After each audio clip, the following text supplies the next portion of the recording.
കുട്ടനാടിന്റെ ഹൃദയഭാഗത്ത് സ്ഥിതി ചെയ്യുന്ന ചമ്പക്കുളം എന്ന ഗ്രാമത്തിൽ ചാക്കോച്ചൻ അക്കാമ ദമ്പതികളുടെ 6ാമത്തെ സന്താനമായി ജനിക്കുകയും കൊച്ചു പുണ്യവാൻ എന്ന് ചെറുപ്രായത്തിൽ തന്നെ മറ്റുള്ളവർ വിശേഷിപ്പിക്കത്തക്ക വിധം ജീവിക്കുകയും വാക്കിനൊത്ത് പ്രവർത്തിക്കുകയും ചെയ്ത വ്യക്തിത്വമാണ് തോമാച്ചൻ്റേത്. വിശുദ്ധ സക്രാരിയിൽ ഏകാന്തവാസം അനുഭവിക്കുന്ന ഈശോയുമായി ഐക്യപ്പെട്ട് ജീവിക്കുന്നതിന് സഹായിക്കുന്ന ഒരു ഉത്തമ മാർഗമാണ് ദിവ്യകാരുണ്യ സന്ദർശനം എന്ന് തിരിച്ചറിഞ്ഞ ക്രാന്തദർശി. സ്വർഗത്തിൽ മാലാകമാർ ചെയ്തുകൊണ്ടിരിക്കുന്ന മഹനീയ കൃത്യം പരിശുദ്ധൻ പരിശുദ്ധൻ പരിശുദ്ധൻ എന്ന സ്തുതിഗീതങ്ങൾ ഭൂമിയിൽ രാപ്പകൽ തുടർന്നു കൊണ്ടുപോകുവാൻ ഒരു സന്യാസിനി സമൂഹം വർഷങ്ങൾക്ക് മുമ്പ് തന്നെ പിതാവ് ഭാവനയിൽ കണ്ടു. അപ്രകാരം 1908 കേരളത്തിന്റെ മണ്ണിൽ പാകിയ കടുകുമണിയാകുന്ന ആരാധനാ സഭ തഴച്ചു വളർന്ന് 4 വശത്തേക്കും ശാഖ വിരിച്ചിട്ടുള്ളത് സ്ഥാപകന്റെ വിശുദ്ധിയെ തീർച്ചയായും വിളിച്ചറിയിക്കുന്നതാണ്.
മാർ തോമസ് കുര്യാളശ്ശേരി പിതാവിൻ്റെ ജീവിതത്തിൽ നിന്നും അടർത്തിയെടുത്ത അദ്ദേഹത്തിൻ്റെ ദിവ്യപിതാവിനോടുള്ള അചഞ്ചൽ സ്നേഹം വർണ്ണിക്കുന്ന ഏതാനും ജീവിത സന്ദർഭങ്ങളിലൂടെ നിങ്ങളെ ഒരു നിമിഷം കൂട്ടിക്കൊണ്ടുപോകുവാൻ ആഗ്രഹിച്ചുകൊണ്ട് bishop Kurialacherry jubilee memorial school of nursing തലശ്ശേരിയിലെ നഴ്സിംഗ് വിദ്യാർത്ഥികൾ നിങ്ങൾക്ക് മുൻപിൽ അവതരിപ്പിക്കുന്നു കുട്ടനാടിൻ്റെ ദിവ്യ ചൈതന്യ താതൻ.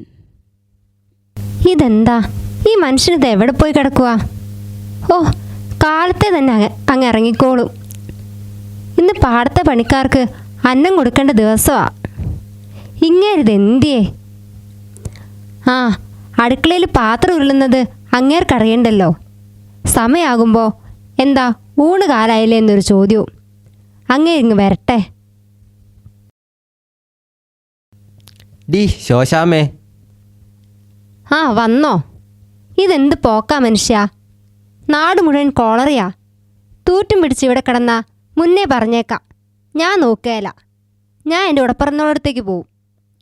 പോണേ, നീ പൊക്കോ. എന്നെ നോക്കാൻ ഇവിടെ ഒരു മനുഷ്യനുണ്ട്.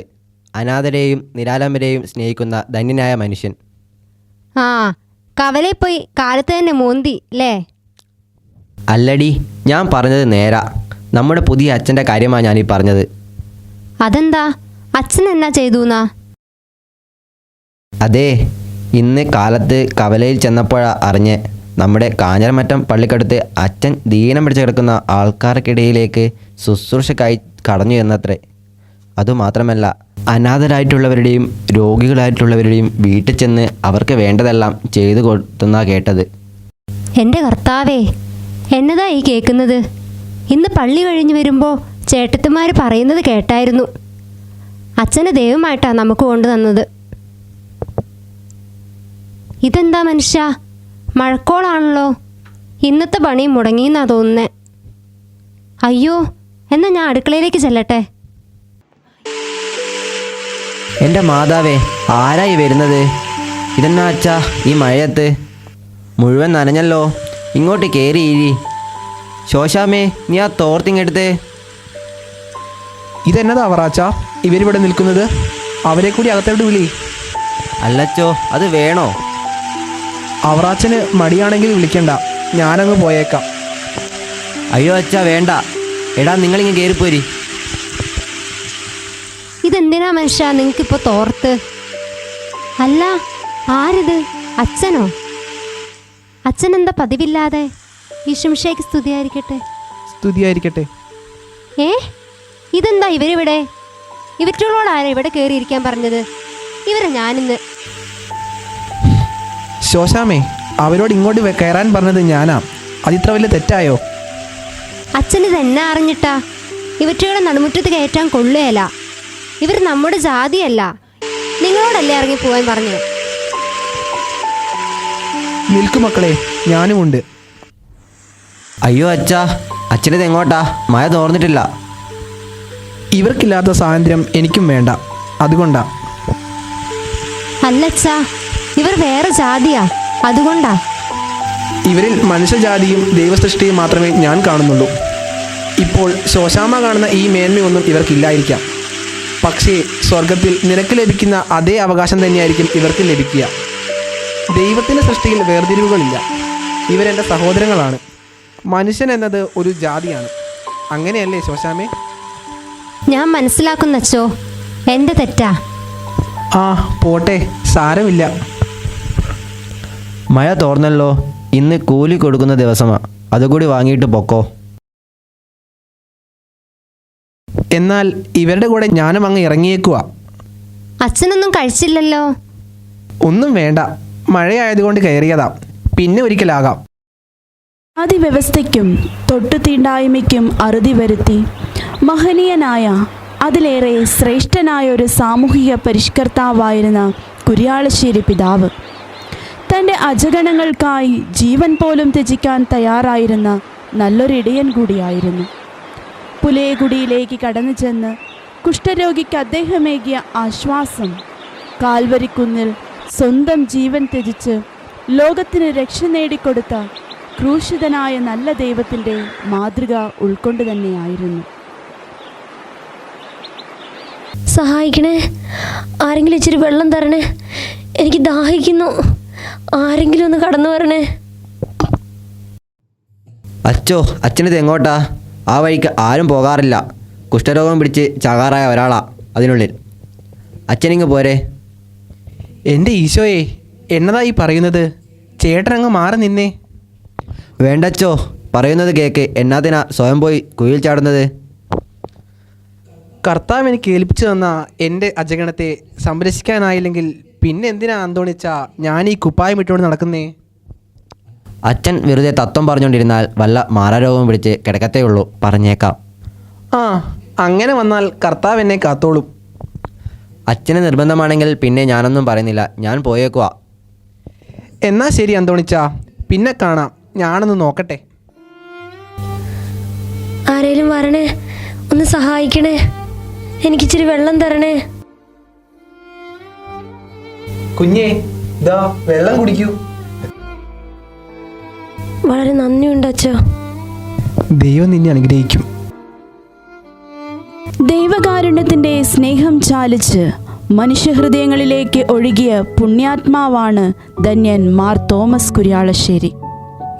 വിദ്യാഭ്യാസത്തിലൂടെ നാടിനെ വളർത്തിയെടുക്കാം എന്ന് അദ്ദേഹം സ്വപ്നം കണ്ടു. അതിനായി യത്നിച്ചു. തൻ്റെ ജീവിത വഴികളിൽ അതിനുപകരിക്കുന്ന സഹായങ്ങളും ചെയ്തു. ഉദാരതയോടെ ഇടപെടുന്ന പിതാവിൻ്റെ ജീവിത അനുഭവത്തിലേക്ക്.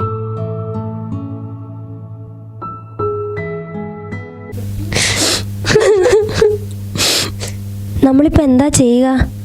സ്കൂളിലെ ഫീസ് അടയ്ക്കാൻ ഒരു മാർഗവും ഇല്ല. വീട്ടിലെ കാര്യമാണെങ്കിൽ വലിയ കഷ്ടത്തിലാണ്. ശരിയാ, ഈ അവസ്ഥയിൽ വീട്ടിൽ പോയി ഇത്രയും കാശ് എങ്ങനെയാ ചോദിക്കുക? ഇനിയിപ്പോൾ ഫീസ് അടയ്ക്കാതെ ക്ലാസ്സിൽ കയറ്റത്തുമില്ല. എന്താ മക്കളെ, നിങ്ങൾക്കിന്ന് ക്ലാസ്സില്ലേ? ഈശോമിശിഹായ്ക്ക് സ്തുതിയായിരിക്കട്ടെ അച്ഛാ. എപ്പോഴും സ്തുതിയായിരിക്കട്ടെ. രണ്ടുപേരും കരയുകയാണോ? എന്തു പറ്റി? എന്താ കാര്യം? അത് എന്താ പറ്റിയതെന്ന് പറ മക്കളെ. എന്ത് വിഷമമുണ്ടെങ്കിലും അച്ഛനോട് പറ. ഫീസ് അടയ്ക്കാൻ കാശില്ലാത്തതുകൊണ്ട് ഞങ്ങളെ സ്കൂളിൽ നിന്ന് പുറത്താക്കി അച്ഛാ. ഇതിനാണോ നിങ്ങൾ കരയുന്നത്? ഹായ് മിഠായി. നിങ്ങൾ വിഷമിക്കണ്ട, സ്കൂളിലെ കാര്യം ഞാൻ ശരിയാക്കിക്കൊള്ളാം. ക്ലാസ്സിൽ പോയിരുന്നു. വളരെ നന്ദിയുണ്ട് അച്ഛോ.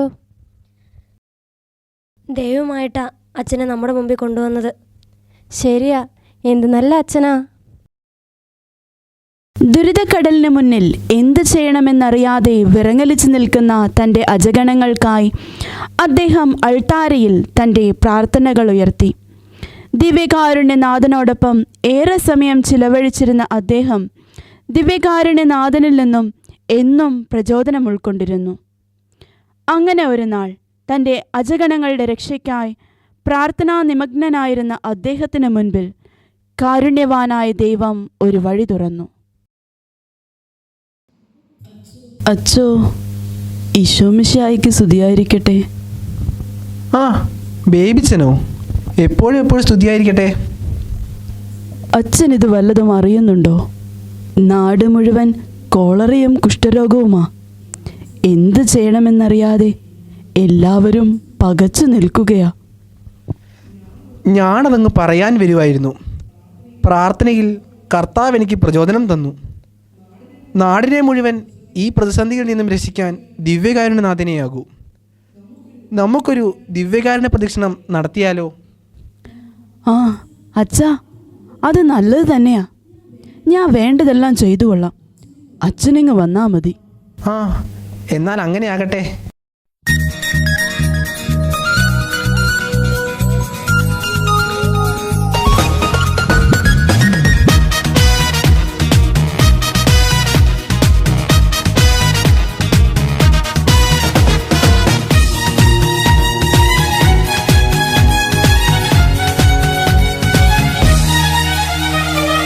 അഭിഷേകം അഭിഷേകം ദിവ്യകാരുണ്യത്തിൻ അഭിഷേകം അഭിഷേകം അഭിഷേകം യേശുവിൻ ബലിയുടെ അഭിഷേകം അഭിഷേകം അഭിഷേകം ദിവ്യകാരുണ്യത്തിൻ അഭിഷേകം അഭിഷേകം അഭിഷേകം യേശുവിൻ ബലിയുടെ അഭിഷേകം തിരുമാംസനിണം പകരുന്നു, സാത്താൻ തകർന്നു വീഴുന്നു, മക്കൾ മോചിതരാകുന്നു, ബലിയുടെ യോഗ്യത പകരുന്നു, ബലിയുടെ യോഗ്യത പകരുന്നു.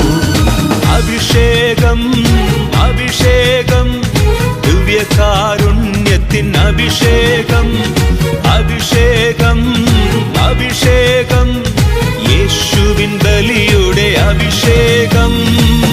ദിവ്യകാരുണ്യനാഥന്റെ അനുഗ്രഹശോഭയാൽ നാട് മുഴുവൻ നിറഞ്ഞു. രോഗികൾ സുഖം പ്രാപിച്ചു. കുര്യാളശ്ശേരി പിതാവിന്റെ അക്ഷീണ പരിശ്രമം സ്ത്രീ വിദ്യാഭ്യാസത്തിന് പുതിയ ചിറകുകൾ നൽകി. ജാതി വ്യവസ്ഥയുടെ നീചമതിലുകളെ അദ്ദേഹം തൻ്റെ പ്രാർത്ഥനയുടെ ദിവ്യശക്തിയാൽ ഭേദിച്ചു. 2-3 പേർ എൻ്റെ നാമത്തിൽ ഒരുമിച്ച് കൂടുമ്പോൾ അവർക്ക് മധ്യേ ഞാൻ ഉണ്ടായിരിക്കുമെന്ന് സർവശക്തന്റെ വാഗ്ദാനത്തിൽ അഭയമർപ്പിച്ച് ദിവ്യകാരുണ്യനാഥന്റെ നിത്യാരാധനയ്ക്കായി ഒരു സന്യാസിനി സമൂഹത്തിന് തന്നെ രൂപം നൽകി അദ്ദേഹം അനേകർക്ക് ആശ്വാസത്തിന്റെ കിരണവും കേന്ദ്രവുമായി ദിവ്യകാരുണ്യത്തെ മാറ്റിയെടുത്തു. ഇന്ന് സ്വർഗത്തിലിരുന്ന് ആരാധനയുടെ നിത്യവാഴ്വിനായി അനുഗ്രഹങ്ങൾ ചൊരിയുന്ന ദിവ്യപിതാവിനെ വിശുദ്ധരുടെ ഗണത്തിലേക്ക് ഉയർത്താൻ നമുക്ക് ഒരുമിച്ച് പ്രാർത്ഥിക്കാം. ദിവ്യകാരുണ്യനാഥൻ നമ്മെ അനുഗ്രഹിക്കട്ടെ. പരിശുദ്ധ പരമ ദിവ്യകാരുണ്യത്തിന് എന്നേരവും ആരാധനയും സ്തുതിയും പുകഴ്ചയും ഉണ്ടായിരിക്കട്ടെ.